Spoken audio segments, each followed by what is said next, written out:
Hello दोस्तों, मैं रामलाल केवट आप सभी का बहुत बहुत स्वागत करता हूं मेरे यूट्यूब चैनल केवट सर का गणित क्लास में। दोस्तों, आज का हमारा टॉपिक है भिन्न पर आधारित महत्वपूर्ण प्रश्न। यहां पर मैं 3 अलग अलग तरह के प्रश्न आज के इस वीडियो में शामिल किया हूं। बहुत ध्यान से देखिए, तीनों अलग अलग तरह के प्रश्न हैं, क्योंकि आप एक वीडियो के माध्यम से 3 अलग अलग तरह के प्रश्नों को बनाना सीखेंगे। तो इस दृष्टिकोण से भी यह जो वीडियो है बहुत ही महत्वपूर्ण है। चलिए, इस तरह के जब प्रश्न आप लोगों के परीक्षा में आते हैं तो उनको कैसे हम सरलता से और समझते हुए हल कर सकते हैं, ये मैं इस वीडियो में बताने जा रहा हूं। तो चलिए, देरी न करते हुए सीधा मैं टॉपिक पर आता हूं। देखिए, पहला प्रश्न हमारा लिखा है 6/3 धन 3 और 3 के बटे में है 1 ऋण 2/3। अब इसको हल कैसे करेंगे ये बताता हूं। देखिए, सबसे पहले सबसे नीचे में जो भिन्न दिया रहेगा उसको हल करना है। और एक चीज मैं हर वीडियो में बताता हूं भिन्न से संबंधित, जब भी कोई पूर्णांक संख्या इस तरह लिखा है, ठीक है, तो उसको भिन्न के साथ अगर संक्रिया करना है, जोड़ घटाव करना है, तो उसको उसके नीचे हमेशा बटे 1 के रूप में लिख दो। तो ये आपको समझने में थोड़ा आसानी होगा, यानी कि गुणा भाग या जोड़ घटाव करते समय गलती नहीं होता। इसलिए हम क्या करेंगे, सबसे पहले जब इस तरह के प्रश्न आए तो नीचे में कौन सा भिन्न दिया है उसी को पहले हल करेंगे। तो देखिए, सबसे नीचे लिखा है 1 ऋण 2/3। तो हम सबसे पहले क्या करेंगे, पूर्ण संख्या है, पूर्णांक संख्या है, तो इसके नीचे 1/1 लिख दें। अब देखिए, यहां पर अब पता चल रहा है कि भिन्न में भिन्न को घटाना है, तो इसी को पहले करेंगे। तो 1/1 में 2/3 घटाएंगे तो देखिए क्या आएगा, लघुत्तम 3। अब इसको 3 बनाना है, हर को समान करते हैं। भिन्न का जोड़ना घटाना कब करते हैं, जब तक हर समान न हो हम भिन्न को जोड़ना घटाना नहीं कर सकते। तो इस तरह लघुत्तम निकालते हैं, वो दरअसल भिन्न को समान करना है, हर को समान करना है, इतना ही। तो इस हर को 3 बनाना है, तो यहाँ भी 3 का गुणा करना पड़ेगा और यहाँ भी। ये तो 3 पहले से है तो इसको करने की जरूरत नहीं है। इस तरह क्या मिला, 3 ऋण 2, ठीक, क्योंकि इसका हर 3 है। अब क्या मिला, देखो हमें 1/3। अब इसके जगह में मिल गया 1/3। तो इस तरह क्या बचा हमारे पास, मिल गया 1/3। अब इसको हम लिखेंगे यहाँ 6/3 धन 3 और 3 के बटे, इसको हल किए तो हमको क्या मिला, 1/3। अब देखिए, इसके बाद यहां इसको हल करना है, क्योंकि अभी ये हल नहीं हुआ है, ये बाद में होगा। ये अभी पहले हल करना पड़ेगा, क्योंकि ये भिन्न का बटे भिन्न मिल गया। अब देखिए क्या होगा, वास्तव में ये पूर्ण संख्या है, तो 3 को क्या लिख सकते हैं, 3/1। अब पूरे का बटे क्या है, 1/3 है। अब यहां भिन्न का बटा भिन्न है, यानी भिन्नों का भाग है। तो भिन्नों का भाग होता है, क्या करते हैं, उसको गुणा में बदलते हैं। तो ऊपर का भिन्न सेम टू सेम रहेगा, 3/1। आइए बटे को गुणा में बदलेंगे तो नीचे का जो भिन्न है बदल जाएगा, 1/3 हो जाएगा, क्या हो जाएगा, 3/1। तो इस तरह क्या मिला, 3 तिया 9, 9/1। और 9/1 को हम क्या लिखेंगे, केवल 9 लिखेंगे। ठीक, क्या लिख सकते हैं, केवल 9 लिख सकते हैं। तो इस तरह हमें यहाँ पर क्या मिला, अब इसको मिटा देता हूं मैं। इसको हल किए तो क्या मिला, हमको 9 मिला। तो इस तरह क्या मिल गया, 6/3 धन 9 मिला। अब 3 धन 9 यहाँ तो जुड़ रहा है, स्पष्ट दिख रहा है, तो क्या हो जाएगा, 6/6, 9 3 12। अब इसको सरल रूप करें तो देखिए, 6 1 कम 6 दूनी, तो क्या मिल गया, 1/2। तो इस प्रश्न का आंसर क्या हुआ, 1/2, यानी ए वाला आंसर सही है। ठीक, ये हम इस तरह संख्यात्मक रूप में जब हल करेंगे तब इस तरह हल किया जाता है। नीचे के भिन्न को पहले हल किए, इसके जगह में जो मिला उसको 3 बटे यानी 3 के नीचे लिखेंगे। अब यहाँ भिन्नों का बटा भिन्न मिल गया। पूर्णांक संख्या हो तो ध्यान रखें, बटे 1 के रूप में लिख दें तो समझ आता है कि हाँ, ये भिन्नों का बटा भिन्न है, यानी कि 3/1 का बटे 1/3 है। तो इसको हल करेंगे तो आसानी से हल करते बनता है। बटे यानी भाग को गुणा में बदलते हैं और उसके नीचे के भिन्न को उल्टा करके गुणा करते हैं। ठीक, इस तरह हमें 3 धन 9 मिला, फिर उसको जोड़े तो क्या हो गया, 12 मिला 6 बटे। इसको हल किए, सरल किए तो 1/2, यही इसका आंसर है। चलिए, अब इसी प्रश्न को हम चित्र विधि से समझने का प्रयास करते हैं। देखिए बिना गुणा भाग किए भी हम इस प्रश्न को बना सकते हैं। अब कैसे बना सकते हैं ये मैं अब आगे बताने जा रहा हूं। देखिए क्या है, हमको क्या करना है, वास्तव में इस तरह प्रश्न लिखा था, इसको ऐसे ही मान लीजिए, रहने दीजिए। यहां क्या लिखा है, 1 में से 2/3 को घटाना है। अब वास्तव में ये 1 है, एक वस्तु है। अब 2/3 घटाना है, माने इसको हम 3 बराबर भाग में बांट लेते हैं। ये पूरा 1 है, अब उसमें से 2/3 घटाना है, माने 3 बराबर भाग में बांटेंगे, इसको हर में 3 लिखा है। तो अब 2 भाग घटाना है, 2/3 माने क्या होता है, 2 भाग। तो 1 में से देखो ये 1 है, अब ये 2/3 घट गया, छायांकित भाग निकाल देंगे तो क्या बचा हमारे पास, 1 भाग बचा, और 1 भाग को क्या बोलते हैं, 1/3 बोलते हैं। इतना तो भिन्न का चित्रात्मक विधि से समझ रहे होंगे, जान रहे होंगे। 1 में से घटाना है 2/3, और 2/3 क्या है, एक सम भिन्न है। सम भिन्न हमेशा 1 से छोटा होता है। तो 1 में से 2/3 घटाने के लिए 3 बराबर भाग में बांटे और 2 भाग को निकाल दिए, तो हमारे पास 1/3 बचा। इतना समझ गए। अब इसको हल किए तो क्या मिला था, 1/3 ही तो मिला था। तो देखो चित्र से ही पता चल गया 1/3। अब इसके बाद देखो क्या लिखा है, 3 धन, यहाँ पर 6/3 धन 3, अब बटे में आया था 1/3। अब 1/3 का मतलब क्या हुआ कि हमें 3 वस्तु है उसको 1/3 बांटना है। 1/3 का अर्थ क्या हुआ कि 3 पूर्ण वस्तु है, 3 पूरा इकाई है। अब उसमें से 1/3 निकालेंगे तो एक हिस्सा यही कहलाता है 1/3। तो 1/3 को देखो कितना बार निकाल सकते हैं, कितना 1/3 होगा, एक 3 में कुल 3 है, उसमें 1/3 निकालेंगे तो देखिए एक वस्तु से 3 बार निकाल सकते हैं।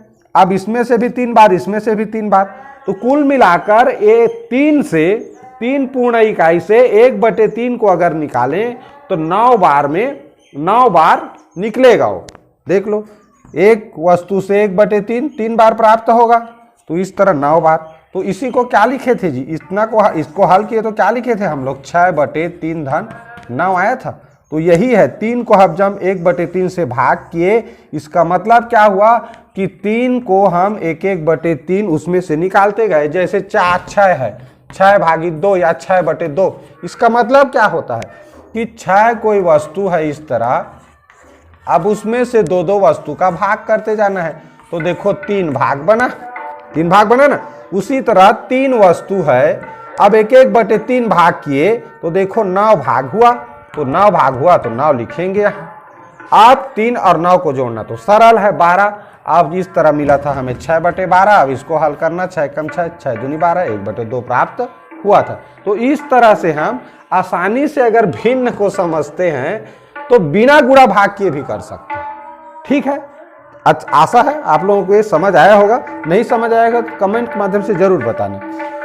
यहाँ बगल में थोड़ा नवधा रामायण शुरू हो गया है, इस थोड़ा सा आवाज से थोड़ा डिस्टरबेंस होगा, तो ज्यादा कंसंट्रेट मेरे तरफ करना है, मैं क्या बोलने जा रहा हूं वो। ठीक है, चलिए देखते हैं अब दूसरा प्रश्न लिखा है, यदि x/y बराबर 4/3 तो 3x + 2y अपान 3x - 2y का मान बताना है। देखिए यहाँ ऊपर देखिए, x/y बराबर 4/3 है, तो x के जगह ये दोनों क्या है, बराबर है। इसको पहले ध्यान देना, x/y और 4/3 क्या है, बराबर है। और जब बराबर है मतलब ऊपर में x है, नीचे में 4 है, तो x बराबर क्या हुआ, 4 के, x 4 के बराबर है और y किसके बराबर है, 3 के बराबर है। हमें x और y का मान यही से पता चल रहा है कि चूंकि ये दोनों बराबर है, तो ऊपर में x है, ऊपर में 4 है, तो x 4 के बराबर है, और नीचे में y है, इसके नीचे भी 3 है, मतलब y के बराबर 3 है। अब इसी में हमको मान रखना है 3x + 2y अपान 3x - 2y में। तो मान रखें तो देखिए 3x का मतलब क्या होता है, 3 गुणित x, तो x का मान क्या है, 4 है, धन 2y का मतलब क्या है, 2 गुणित y, y का मान क्या है 3। चलिए हल करते हैं। ये 3x, तो x का मान 4, माइनस से माइनस करना और y का मान 3। अब चलिए हल करिए। देखिए 3 चौक 12 धन 2 तिया 6, 3 चौक 12 ऋण 2 तिया 6। हल करें, 12 और 6 को जोड़ेंगे कितना होगा 18, 12 में से 6 घटाएंगे 6, इस तरह 6 कम 6, 6 तिया 18। तो क्या मिला उत्तर देखो 3/1, यानी कि 3/1 को क्या लिखते हैं 3। तो ये जो बी वाला आंसर है वो सही है। क्या करना था इसमें, हमें x और y का मान पता करना था। तो प्रश्न में देखो दिया है x और y का मान, ऊपर में x लिखा है तो ऊपर का मान x का होगा, नीचे में y लिखा है तो नीचे का मान y होगा। अब हमने ये जो दिया था इसमें x और y का मान लिख दिया। कभी भी यहाँ कुछ चिन्ह नहीं है 3x 2y इनके बीच में, इसका मतलब यहाँ गुणा का चिन्ह होता है, बस ये ध्यान देने वाली बात है। तो हमने इसके जगह पे लिख दिया 3 के जगह में 3, x के जगह में 4, और कुछ चिन्ह नहीं है तो गुणा लिखेंगे, ठीक है। अब गुणा करने के बाद, क्योंकि बोर्डमास का नियम क्या कहता है जी, जोड़ना नहीं है, इनको पहले नहीं जोड़ना है। बोर्डमास का नियम कहता है पहले गुणा होता है, जोड़ना से पहले तो गुणा पहले किए उसके बाद जोड़ना है। उसी तरह नीचे भी यहाँ पहले गुणा किए उसके बाद घटाए, और जो संख्या मिला उसको सरल कर दिए। तो इस तरह हमें 3 प्राप्त हुआ। चलिए आज के इस वीडियो का अंतिम प्रश्न देखते हैं। अंतिम प्रश्न भी बहुत इंपॉर्टेंट है। अंतिम प्रश्न को बनाने के लिए आपको किसी भी संख्या का वर्ग संख्या निकालना आना चाहिए। जैसे मैं एक बता रहा हूं, मान लीजिए 24 है हमारे पास, 24 का वर्ग लिखा है, तो इसको वर्ग संख्या ज्ञात करने का शॉर्ट ट्रिक है क्या, देखो इकाई की संख्या उसका वर्ग कर दो, उसके बाद दूसरा ग्रुप में तीनों का गुणा कर दो, 2 गुणित 4 गुणित 2, ये तीनों संख्या का 2 गुणित 4 गुणित 2। अब तीसरा जो संख्या रहेगा उसमें इसका वर्ग, तो 2 का वर्ग। आप देखिए क्या करते हैं, 4 चौक 16 हासिल 1 आया, इसके ऊपर रहेगा 2 चौक 8, 8 दूनी 16, 16 1 17 हासिल 1 आया, इसके ऊपर जाएगा 2 दूनी 4, 4 1 5। तो ये हो जाएगा इसका आंसर। ठीक ऐसे ही ये इन संख्याओं का वर्ग निकालेंगे, और वर्ग निकाल के देखो घटाएंगे, ऋण चिन्ह बीच में, तो और फिर ये 20 का भाग करते हैं। अब देखिए कैसे करते हैं, देखिए प्रश्न को लिख रहा हूं मैं यहाँ, 64 का वर्ग ऋण 36 का वर्ग बराबर 20 जेड। यहाँ हमको इस प्रश्न में क्या जेड का मान पता करना है, इसी जेड का मान पता करना है। तो कैसे करेंगे, देखिए इसका वर्ग करते हैं। तो अभी मैंने बताया क्या विधि है, 64 का वर्ग करोगे तो इकाई का वर्ग किए, फिर तीनों का गुणा 6 गुणित 4 गुणित 2, फिर इसका वर्ग ये, तो 4 चौक 16 हासिल 1, 6 चौक 24, 24 दूनी 48, 48 1 49 हासिल 4, 6 जगह 36, 36 4 40। तो ये क्या मिला हमको 40/96 ऋण। अब 36 का करते हैं, 36 का वर्ग, तो देखो इकाई का वर्ग 6 का वर्ग, तीनों का गुणा 3 गुणित 6 गुणित 2 हो गया। उसके बाद करेंगे 3 का वर्ग, इस तरह 3 ठो समूह बनाएंगे। अब देखो 6 6 का 36 हासिल 3, 3 6 का 18, 18 दून 36, 36 3 39 हासिल 3 आएगा, 3 3 9, 9 3 12, ये मिला हमें 1296। अब इसको घटाएंगे, देखो 9 6 में से 6 गया 0, 9 में से 9 गया 0, 40 में से 12 गया 28। तो इस तरह हमें क्या मिला, देखिए इसके जगह में यहाँ 1296, और इसको जब घटाए, इधर क्या है 20 जेड है, इसको घटाए तो क्या मिला 2800 मिला, 2800 मिला। अब 2800 के बराबर क्या है, देखिए 20 जेड है, 2800 के बराबर क्या है जी 20 जेड है। तो 20 जेड, तो हमें किसका मान ज्ञात करना है, ये 20 जेड का मतलब क्या होता है 20 गुणित जेड, ये गुणा का संबंध है, और इसका मान ज्ञात करना है तो 20 को पक्षांतर कर देते हैं, इसका मान ज्ञात हो जाएगा। तो 2800 में अगर 20 पक्षांतर हो गया तो देखो 0 0 कैंसिल, 2 1 कम 2 1 कम, 2 चौक 8, 2 0 0, इस तरह मिला हमें 140।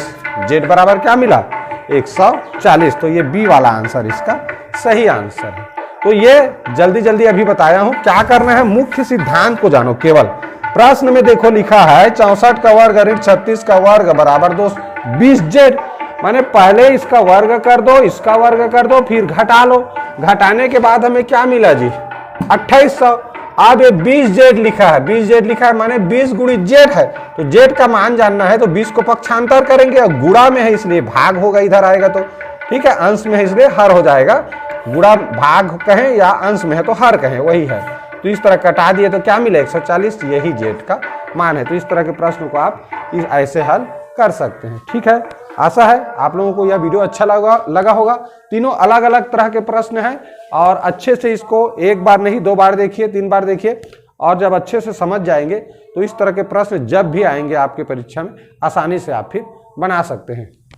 ठीक है, कुछ भी चीज़ कमी लगा होगा तो कमेंट के माध्यम से जरूर पूछिए, और अगर आप मेरे चैनल में नए हैं तो चैनल को सब्सक्राइब जरूर कर लीजिए। पूरा वीडियो देखने के लिए बहुत बहुत धन्यवाद।